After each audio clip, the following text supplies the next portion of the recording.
Hi! So I decided that I was going to attempt Nanowrimo this year. Nanowrimo is the National Novel Writing Month. It's when, in November, people try to write 50,000 words, thus creating a book. I tried to do Nanowrimo a couple times. I did it in 2011 with not much success.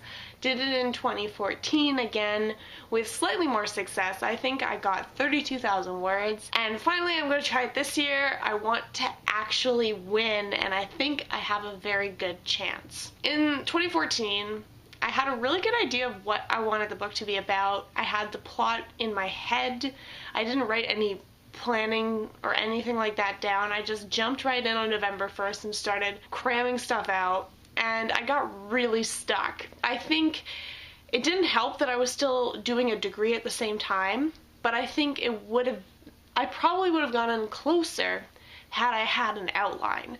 So this is what these videos that I'm going to be making leading up to Nanowrimo are going to be about. It's just going to be me chronicling my planning process. I think also this is a good year because I'm doing a job that is regular hours, regular pay. I'm not working 3 jobs like I was last year at this time, and I'm not stressed out of my brain. So I think this is gonna be a good time. So let's talk a little bit about what my book is gonna be about. So the idea that I have is quite different from anything I've written recently. I've been writing a lot of contemporaries, and this is more like wacky science fiction.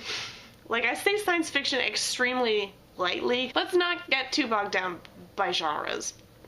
Basically, I started thinking about superheroes and superhero films, and I was thinking, what would you do if you had a superpower that was pretty much useless, and how would that look? So all the characters in this book have powers, but they're not as impressive in some ways as some other powers, like, you know, flying. Their powers aren't totally useless, I think. I mean, I still have to figure out exactly what they can do. It's just not as cool, basically, as what other people can do. So the main character works at a school, and it's the summer break.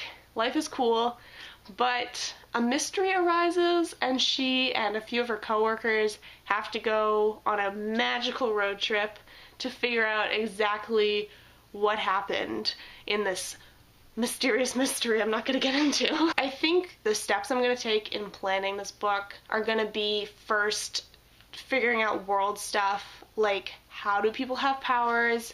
Did they always have powers? Did something happen?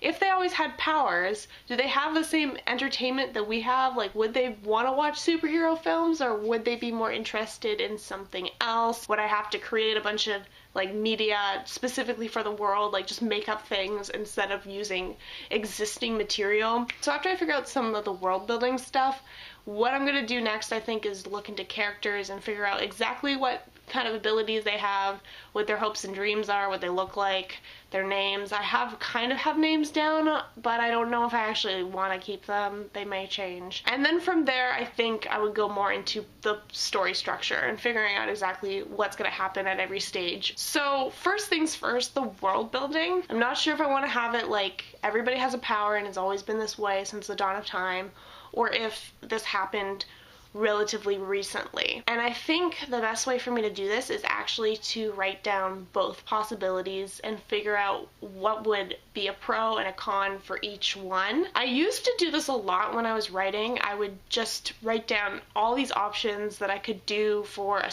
chapter or a scene, and eventually I'd be able to reason out which one I thought was the best fit. And I don't know why I stopped doing this, because it was really helpful. That's what I'm going to start doing. I'm going to write down all the pros and cons of both of these concepts, and from there I'll see where I end up. So I'm gonna check back in once I've done that, and we'll see where I'm going. I'm ready to start doing my outline stuff. I made an outline for the outline, but I feel like I need to make a playlist for this book to get me like super hype. I always have playlists. Like, everything I've worked on has at least 2 playlists at this point. Alright, it's time for a writing update. Or a planning update, I guess, because I haven't actually written anything. It's been a couple days since I started writing in the notebook. I did make a playlist, and it is pretty poppin'. I have to say, the playlist is helping a lot. It's just like getting me in the mood. I'm allowed to listen to music at work, So I've been listening to the playlist at work, and I've been getting ideas as I've been listening to it, which is super cool. Basically what I've done is I weighed out my options regarding when and how people develop powers, or if it's like a thing that has always been around. I figured out what direction I want to go in.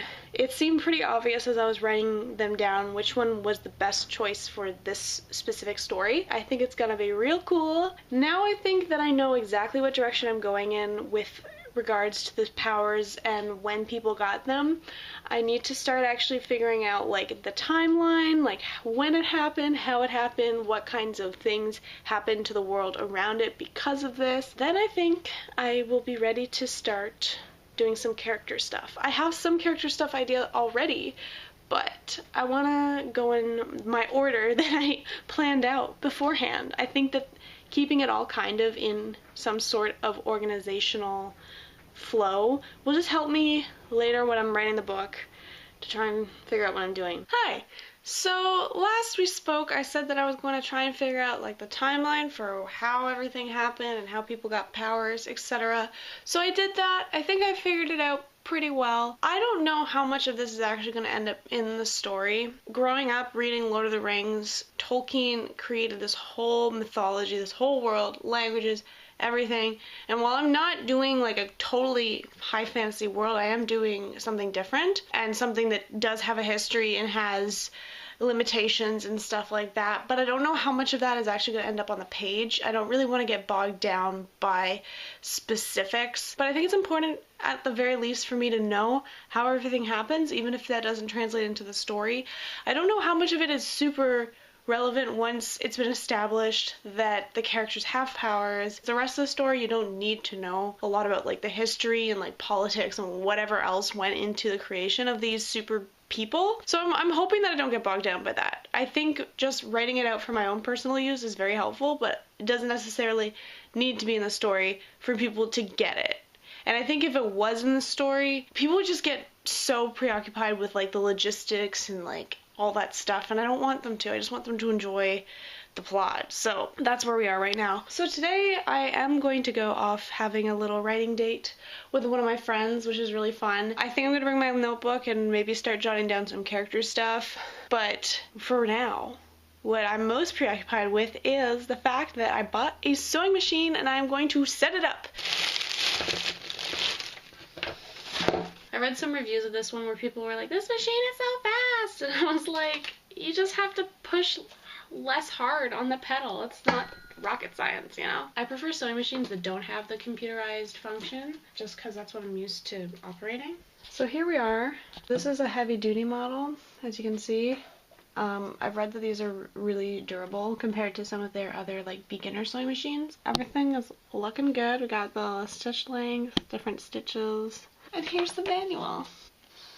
I love that new instructional booklet smell. Today, my goal is to wind the bobbin and set up the thread and everything. I'm not going to actually start sewing today because I feel like that's a bit ambitious, but I definitely want to get it all ready to go so that maybe tomorrow I can do a little bit of the sewing. Ah! You guys, look. Secret compartment. Are you ready for this? So this is a brush, right? But it's also a seam ripper. So small. It's going. It's doing it. I did 2 lines of stitches and everything's looking good. I figured out how to thread the needle and everything. So tomorrow I am set to begin my project.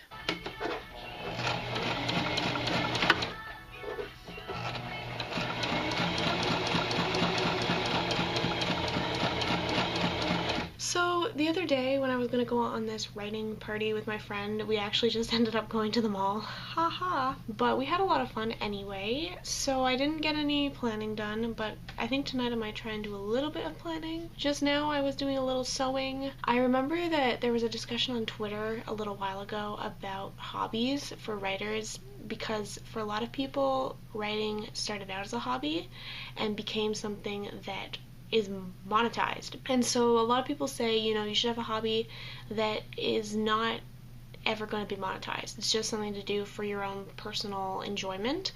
And for me, that is going to be sewing. I'm having fun and I'm really excited to make some clothes finally. So it's the next day. I did a little bit of prep work last night after binging the rest of The Good Place season 2, which is real good. If you haven't watched The Good Place yet, you gotta. It's great. Once I finished that, I did a little bit of prep work for my Nano project. I did a little bit more world building. One thing that I kind of forgot to do was talk about specific powers that people have and how they work, like what the logistics are for them. So I did that, and then I also kind of figured out some pop culture things that might be in the world, so stuff like musicians or movies and things.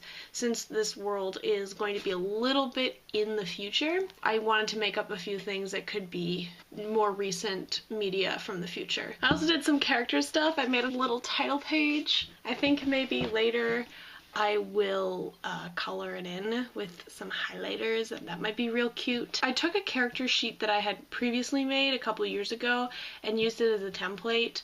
So it includes stuff like the parents' names, where their name came from, like how they got named that, what their fashion sense is, if they have any physical imperfections, stuff like that. One thing that I noticed in the character sheet that I was using though was that I had written down that this specific character from another project had a guilty pleasure that was scratch lotto tickets, which I think is so fun.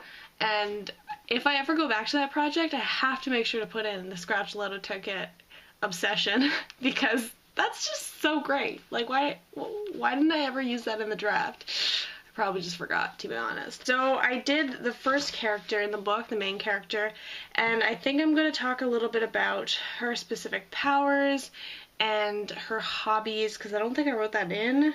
She has no hobbies at the moment. And then I'm going to do the next characters probably later tonight or tomorrow. Tomorrow I'm getting on a plane, so I have lots of time to do prep stuff while waiting for the plane, because inevitably it's gonna be delayed. It always is flying out of Pearson. Don't ask me why. It makes me very sad, but there we are. The other day when I went to the mall, I totally forgot to show you guys that I bought one of those light boards. You know, the ones where you have all the letters of the alphabet and you can write little messages to yourself and it lights up. So I got one finally. I've been wanting to get it forever and I just haven't because money, I guess. I already wrote the first message to myself. Right. Yeah, bitch. It's a nice little motivation for me. From me. So I am currently visiting my parents for Canadian Thanksgiving, and so far I've done a lot of resting and watching TV and going on walks. It's really beautiful over here. I have been trying to do a little bit of planning for my book. I kind of made the mistake of looking at the outline I had made at the beginning for the outline, and my plan was to do world building stuff, which I did, character stuff, which I'm in the middle of doing, and then the third step is an outline for the general contour of the story, and then the fourth step is outline but more detailed. And I know that it's only like the 3rd or 4th of October. Wait, no, what day is it? I think it's like the 5th at this point. It is the 6th. Okay, so I know that it's now the 6th of October, but I'm still just like, oh my god, what if I can't get all of this in before Nanowrimo starts? And I think that's just like an irrational fear, because so far I've done 3 character sheets. I've done the 3 main characters, and now I have to do 3 minor characters or supporting characters. And then I think I have enough information to write about them, basically. So then the next step would be the general contour of the plot. I think it'll be okay, but I'm just getting a little nervous, even though it's still the beginning of October. In addition to prepping for Nano, I need to start working on some music stuff. I want to get them both done by November so that when Nanowrimo starts, I can focus almost entirely on that, and then I can just do like little edits with the music. So I really need to get going on the music as soon as I get back to Toronto, but it's just a lot. I know I can do it all, but I think I've just been kind of like dormant for the last little bit, but now it's time to get back to work with the music and also to keep prepping for November for this puppy. So it's the same day, just later, and I did the rest of the character sheets. So everybody is down, everybody is good. With the minor characters, I didn't answer as many of the questions as I did with the major characters, but I found that their backstories were in some ways even more important than the main characters because part of the mystery involves some of these minor characters. So next comes figuring out the plot and the contour of the story. I have a pretty good idea of what that is going to be, but I need to solidify it, write it down, and figure out how to make this story span into 50,000 words. And not only that, how to make the story work as a cohesive novel. So I feel like I need to tackle that in another video. So I hope you guys have enjoyed this first part. Now it's time to figure out that plot. So stay tuned for that and enjoy this montage of my travel videos.